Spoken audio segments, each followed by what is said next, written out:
Hey everybody, how's it going? Welcome, welcome. Hopefully everybody's having a great night.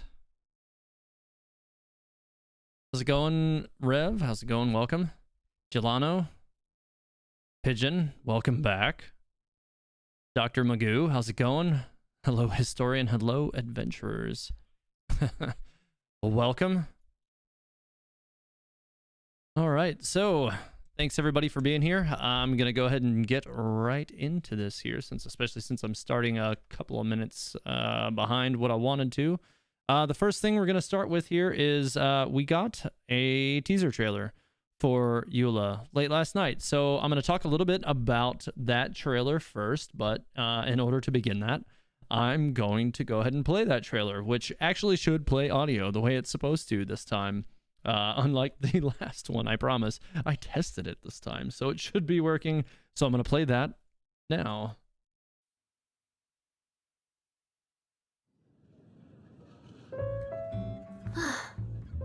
Thanks for sharing the table with me. To think all the other patrons are actually avoiding me. I'll remember this. Seriously, they cared that much about my lineage? Even if I were out for vengeance, they'd have to wait their turn. The Goonhilder Clan, the Gunhilder Clan, and the Lawrence Clan are the three most prominent families in Mondstadt's history. Among them, the Lawrence clan became blinded by their desires, plunging Mondstadt into a dark era under the aristocracy's oppression. In time, Lady Vanessa overthrew the aristocracy and established the Knights of Favonius, while the Lawrence clan quickly fell into obscurity. Over the next 1,000 years, their flame of vengeance continued to flicker and burn, but never again did it ignite into a blaze. Perhaps the finishing blow to the Lawrence clan was she who is known as the Spindrift Knight, most gifted descendant of the Lawrence clan, Eula, joining the Knights of Favonius. Although the word vengeance is always upon her lips, she has proved time and again that she is a kind-hearted and honorable ally. Hey, when a noble woman is speaking, you are to lower your drink and look her directly in the eyes. You really ought to learn some proper etiquette.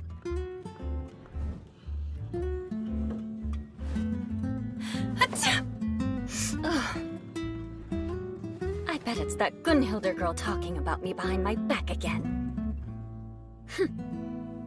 Mark my words, vengeance will be mine. All right, so that is the trailer that we got, I guess, about midnight last night. So about 21 hours ago, this trailer released. And there's a few things to unpack there. We'll just go back through the beginning. So I guess probably one of the biggest things is, you know, we have this like reoccurring theme with Eula of like the whole idea of vengeance. And we get, you know, again, confirmation that she is from the Lawrence clan, which if you ever read the Genshin Impact manga, the Lawrence clan was basically the leaders of the Mondstadt aristocracy in the time about 1,000 years ago. This was in the age where Venti came back and helped Vanessa free the city from basically aristocratic tyranny. So they went through, you know, quite a bit there. The trailer discusses the three major families of Mondstadt, which is the Gunhilder Clan. The Gunhilder Clan actually was really noteworthy in Mondstadt even before the age of the aristocracy. They were pretty much at the center of Mondstadt's liberation, old Mondstadt, from the Lord of Storms, Decarabian, over in the in what is now Stormtear's lair. So they have a long history, and that is who Jean is a descendant of now. So that's kind of Jean's family lineage. After that, it went into the Ragenvinder family. That is Deluxe's family. Obviously, they own the whole Dawn Winery, and they're, you know, pretty much well, Deluxe is pretty much Batman of Mondstadt. But they're, you know, a well-to-do family who generally have a good reputation in Mondstadt. There's definitely a longer history there as well. In fact, in the teaser trailer that they released some time ago for Venti, where he helped to get everybody to raise arm against Decarabian, there was somebody who actually looked exactly like this character in that I have it paused on here, from the Ragenvinder family. So it suggests that that family also has a long history. But the one family we don't really have confirmation of that was actually involved that far back was anybody from Clan Lawrence. But we do know what they did end up doing was basically turn like all of the wealthy families of Mondstadt against all of the unwealthy families of Mondstadt. And as a result, slavery came to the city, among other horrible things. And pretty much it was Mondstadt's worst time until Vanessa and Venti helped to free the city from the Lawrence clan. They were in a pretty bad spot. So the Lawrence clan continued to have a bad reputation from there on forward. And so Eula is part of that Lawrence clan family. She has gone on to say that pretty much everybody in the city doesn't want anything to do with her. A lot of people won't even talk to her. So they look at her and they see this guy. They see the Lawrence family and the horrible things that were brought to Mondstadt 1,000 years ago, and they don't really think about the things that she is doing today. So that's, kind of sad and unfortunate, but, Jean is quoted as saying that she's kind of more misunderstood. So the character herself is actually a really good person. She jokes a lot about needing to get vengeance and stuff, but mostly she uses it sarcastically. She just kind of has a misunderstood sense of humor. But for the most part, the character is actually a really good person and is actually working constantly to kind of undo her family's past and kind of make up for the horrible things that happened with them in the times long ago. So we do have some new images that were released also along with the trailer announcement early this morning. This image that's already been on the screen here the whole time on the left says that Eula is defined as a burst damage dealer. So to me, after looking through the skills that we've been given, it seems like she's not going to be a typical burst damage dealer, but I'm going to get into more about that here in just a few minutes. From the story that they've released for us so far, it says Eula's role within the Knights of Favonius is captain of the reconnaissance company. The nature of her work means that she rarely sets foot in the city. She spends most of her time out in the world, leading her team of scouts as they hunt down the Spiral Abyss. Or the Abyss Order, rather, operatives and other monsters. Known as the Spindrift Knight, Eula wields her blade with consummate skill, but perhaps more importantly, she is well-versed in strategy and possesses great courage and excellent intuition. Grandmaster Varka had nothing but the highest praise for her, even declaring her once that she was the Dandelion Knight's equal on the battlefield. So that's definitely high praise. On the face of it, to have two such outstanding knights attending the defense of Mondstadt in a single generation should be a cause for nothing but celebration. But dig a little deeper, and there is a fundamental difference between Jean and Eula. For Eula is a descendant of the once aristocratic Lawrence clan. The blood that flows through her veins once flowed through those of Mondstadt's oppressors during one of the darkest periods of the city's history. Consequently, Eula has been viewed with contempt by the citizens of Mondstadt since birth. The Lawrence name stands for a legacy of depravity and despotism that stains Mondstadt's past and scars the minds of its citizens even to this day.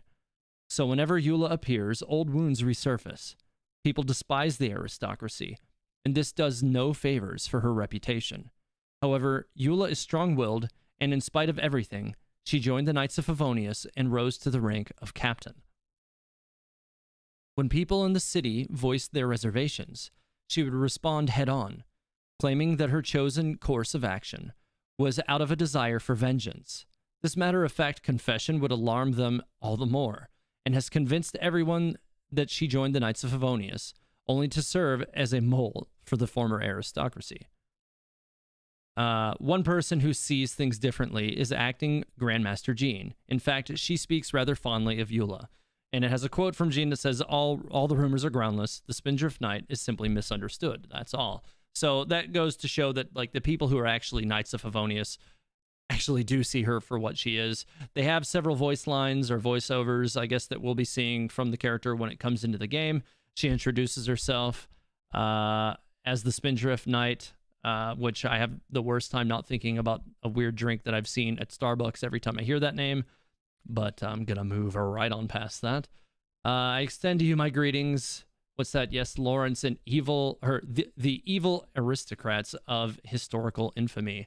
Oh, we're still very much evil. Just look at me. I'm infiltrating the inner ranks of the Knights of Favonius, all as part of a diabolical plan to exact our vengeance and reclaim our former glory. So you can see she's just being sarcastic. She doesn't take any of it seriously. The character is not actually out for vengeance against, the people who toppled her family. She agrees. Like, the things that her family did was horrible. And she actually just wants to prove to everybody that she's actually not like them. And so far, it hasn't been going great, except for the people that she works with directly. It says about Eula, the role of scout is to hunt down enemy troops or fend off the enemy inside skirmishes away from the main battle.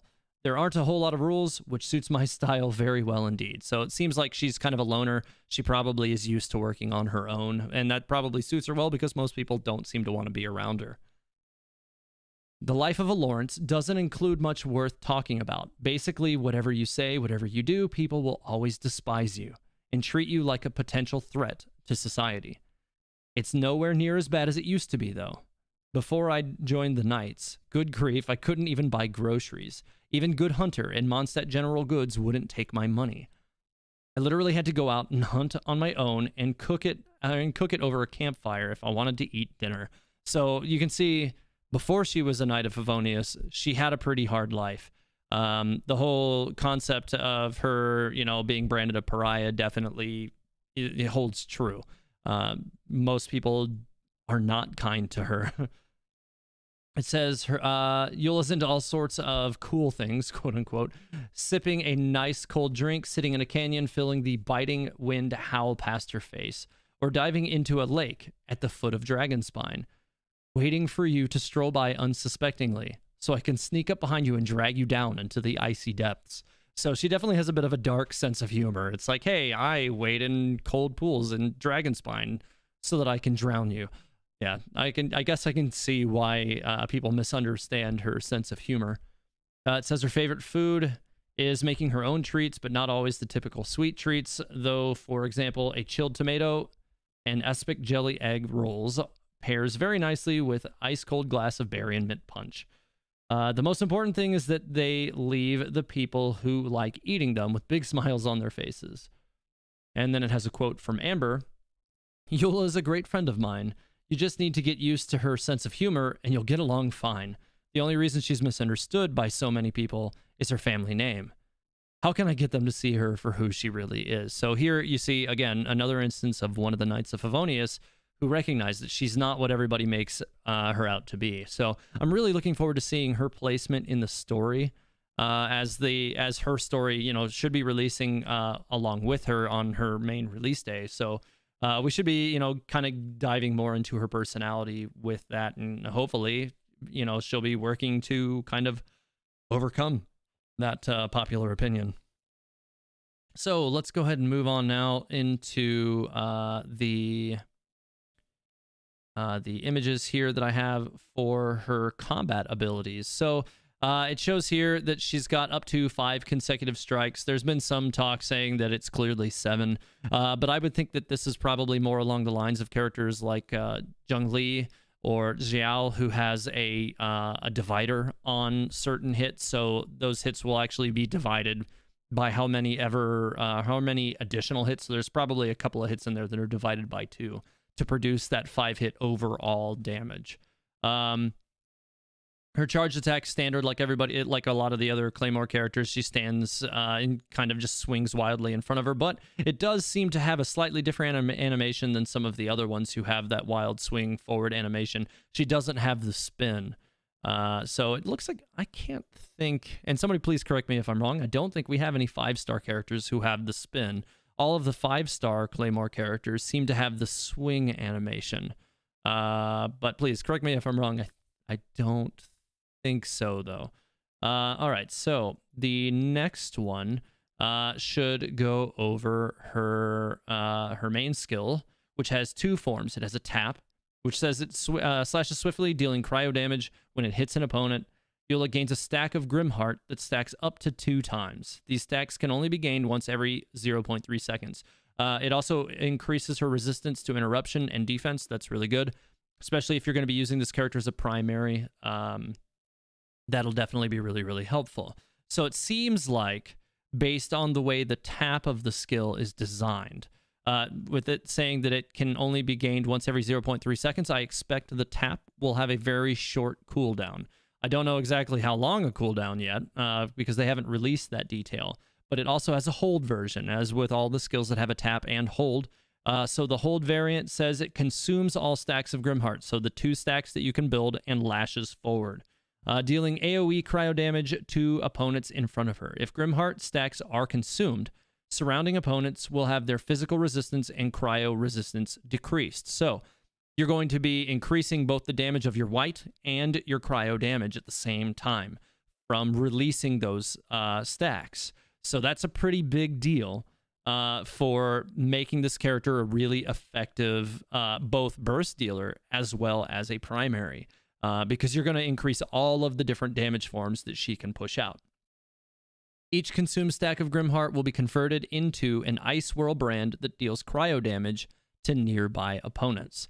So the skill itself, you can see, deals cryo damage, and it looks like it can also deal, like, it shows white damage being produced there on the screen as well. So it should have some impact on that. I'm not seeing any activity from her elemental burst there, so that white damage should be an application from the hold version of the skill, which is probably the Grimheart stacks popping. So you're going to get a boost to those as well. We don't know what the cooldowns are yet, so that's something we're still waiting to find out, but it does look like she's poised to be a primary from the look of that. So then lastly, there's her elemental burst, Glacial Illumination. Says she brandishes her greatsword, dealing cryo damage to nearby opponents and creating a lightfall sword that follows her around for a duration of up to 7 seconds. So basically, you can see in the GIF that came with this image that as soon as the skill is used, she swaps to Aether, and it pops that the lightfall sword that would normally follow you for 7 seconds. So you can use that and then choose when to trigger it simply by switching characters, which was kind of a clever way to give you control over what is essentially a time bomb. It says, while present, the Lightfall Sword increases Eula's resistance to interruption, which is, again, really nice for any primary DPS. When Eula's own normal attack, elemental skill, or elemental burst deal damage to opponents, they will charge the Lightfall Sword, which can gain an energy stack once every 0.1 seconds. We don't know what the cap is on this yet. It might be something that increases with the level of the skill. Once its duration ends, the Lightfall Sword will descend and explode violently, dealing physical damage to nearby opponents. So this damage scales on the number of energy stacks the Lightfall Sword has accumulated. If Eula leaves the field, the Lightfall Sword will immediately explode. So you can no longer build up stacks for it at that time. You have to consume them when you swap the character, so it will deal the damage. So you'll want to stay on Eula until you've decided, okay, now I want to use this burst opportunity. There are some other things that will play into this. So we'll go ahead and get into what I suggest for building on the character. It seems like the character is poised to deal both cryo and physical damage in tandem. The weapon that they're releasing with the character, I'm having a hard... I can't remember the name of the weapon off the top of my head right now, but the new Claymore that they're releasing is physical damage as a primary bonus. So that is the sort of damage that you're going to be getting an increase on, but you're also going to get an increase to attack as well from its additional bonuses. So with that weapon, you're going to actually see a increase in both forms of damage that she can apply, which I think is pretty nice to have. Yeah, you could go with Skyward Greatsword as well if you already have it. But honestly, I think the new weapon is probably going to help her shine a little better. Song of Broken Pines. There it is. Thank you, Chrysler. That weapon is, I think, going to help her shine a little bit better if you can afford to get it. I would recommend doing it. I think it's going to work out a lot better for the character. But if you have the Skyward Greatsword, I do think that will work because it's going to help her charge her Elemental Burst a lot faster. So you kind of have one with the other. As far as build options, right now I'm tracking going for full 4-piece Pale Flame. That set has a 25% increase to physical damage on the 2-piece bonus. And then on the 4-piece bonus, it increases your attack a further 18%, which is kind of like the same thing as Gladiator 2-piece, right? So you would think, well, why don't I just use Gladiator 2-piece and then I just keep that anyways? But here's the thing.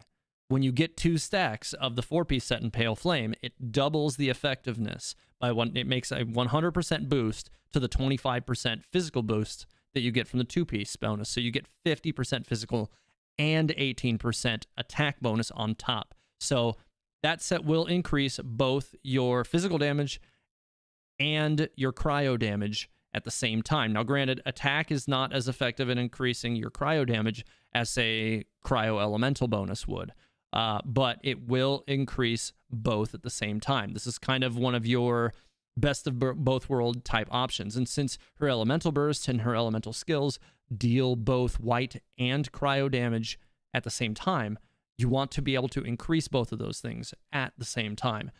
So I really do think this set's going to be the best thing that you can put on her. However, you might be thinking, okay, well then I should probably go with a physical damage goblet, that kind of deal. No, I think you should probably go with an attack goblet on this character.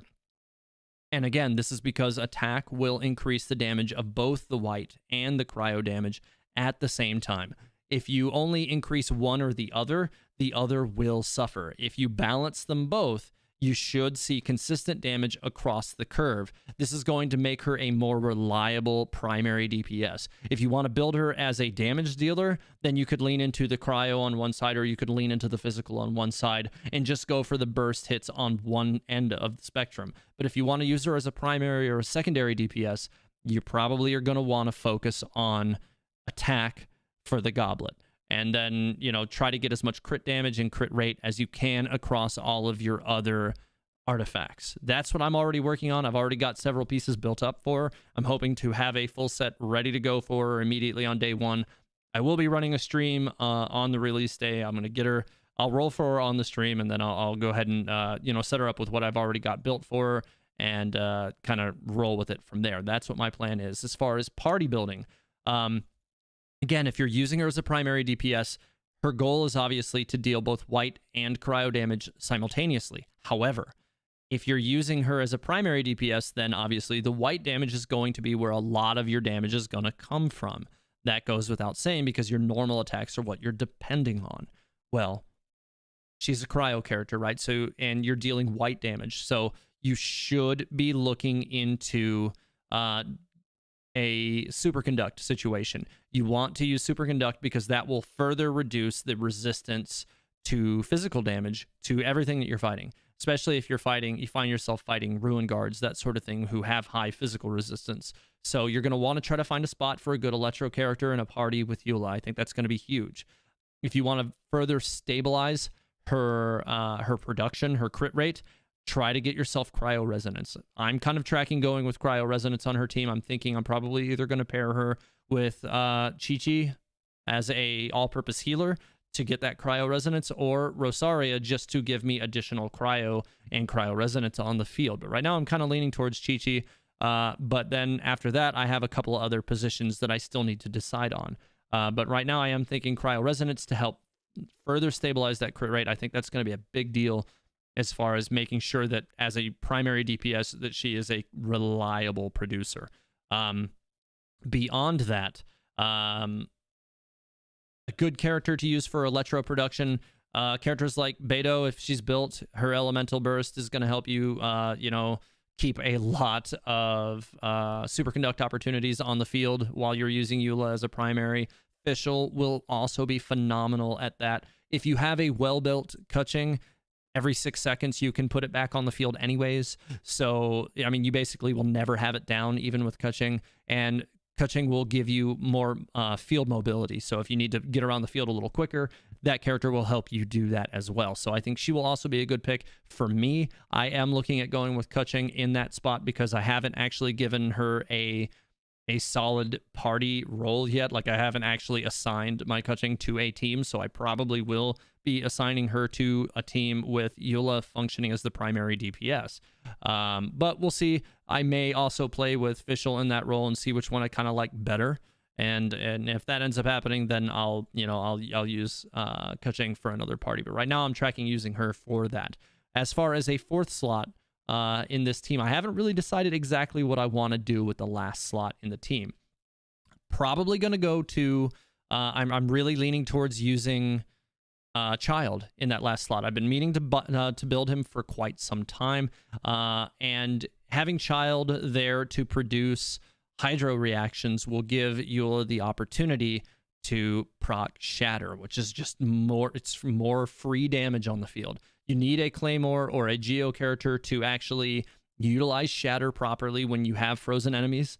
So Eula being likely a great primary DPS is going to give you a good opportunity for that. So if you have a character like Barbara as your healer, or Mona available who's not already tied into a different party, or Child who you've not assigned to a party, those will be great options. Also, Xingqiu would also be a great pairing for her as well. I've been considering him as well, but I've really, he's probably going to backburner because I've been wanting to build Child for so long. So I'm probably going to try Child in that position first and then kind of go from there.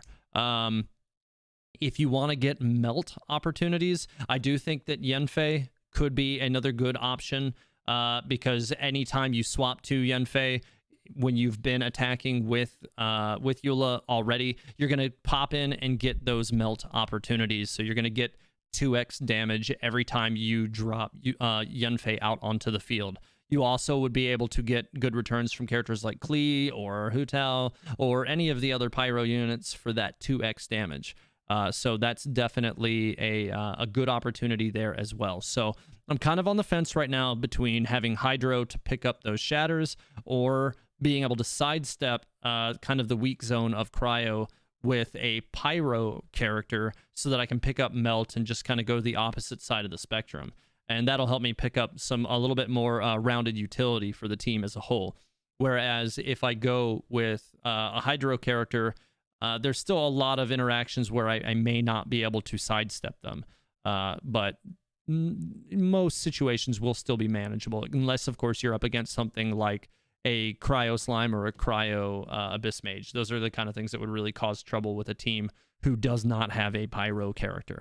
So that's one of those things that kind of gives me considerations in the other direction. Anyways, so that's pretty much all I had to discuss with Eula for tonight's stream. Like I said, next week when she releases, she should be coming out, I believe, on Tuesday next week. If you're in the US, it'll probably be early Wednesday morning. If you're in Europe or Asia, it'll probably, it'll be a little bit on the other side, unless they do release it earlier in the day. A lot of the times it's pretty late in the day in the US, like 9 or 10 o'clock. So that's what I expect, probably Tuesday night, 9 or 10 o'clock next week. I will be doing, like I said, another stream for that, where I roll for the character. And like I've already been building up everything I need for her, so I should be able to just throw her together really quick and start testing everything that I have put together for her at that time. So if you're interested in finding out whether or not Eula is a character that is right for you, next week, Tuesday at 9 o'clock or 9 or 10 o'clock, whenever they bring the servers back up, or if they didn't bring the servers down, the moment they bring her up, I will start the stream, and I will, be there to see, for you all to see if that's a character that you want to try to, put some Primo Gems into and see if it's something that's going to work well for you. Anyways, I hope you guys all learned something tonight, and you found out some information that you were looking to find out, and I hope to see you all next week. Have a great night, guys.